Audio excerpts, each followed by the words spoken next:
Maybe it's in our genes, America's addiction to debt. George Washington had to borrow money to get to New York for his inauguration. The United States was born in debt, owing money for the revolution, and has been in the red every year but two. Well, now more and more of what we borrow comes from overseas. Countries like Kuwait own a bigger and bigger piece of us. Anthony Mason introduces us to the Kuwaiti who helped bail out two U.S. financial institutions. Our series, Life in Debt in America.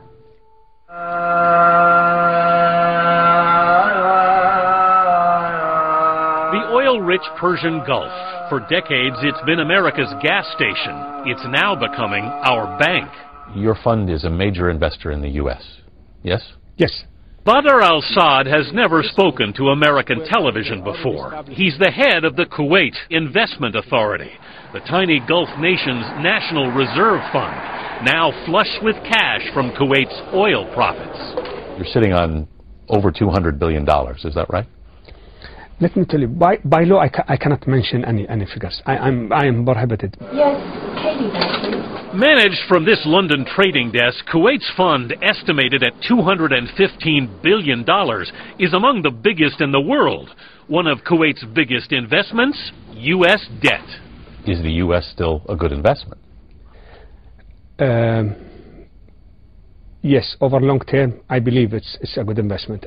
44 cents out of every dollar our country owes in public debt is now owed to foreign investors. $2.2 trillion worth, nearly 10% more than just a year ago.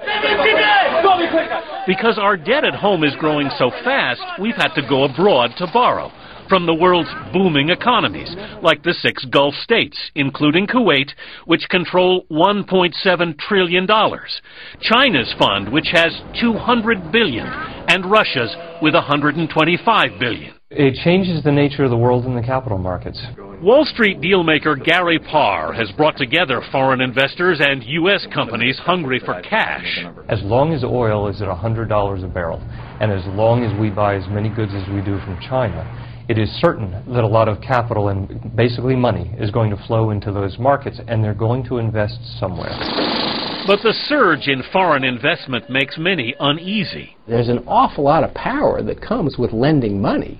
University of Chicago professor Charles Whelan says that power can be political, economic, or legal.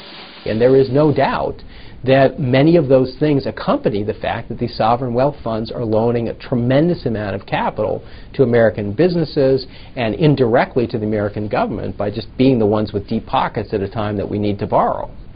When Citigroup and Merrill Lynch were hemorrhaging money because of the subprime crisis, they needed cash quick. It was Kuwait that came to the rescue. You put $3 billion in Citibank and $2 billion in Merrill Lynch. Yes. Yes. That's a big vote of confidence in those companies. It is. But as al-Saad looks for the best investments for Kuwait, he's growing increasingly concerned about America's free spending. You have a fundamental worry about what's happening in the U.S. This is a fundamental issue. This is a structural issue in the U.S. economy. And nothing concerns him more than our spiraling debt. This is a real problem. And if this continues forever, then there is a real issue in the U.S. economy. Somebody has to fund this deficit.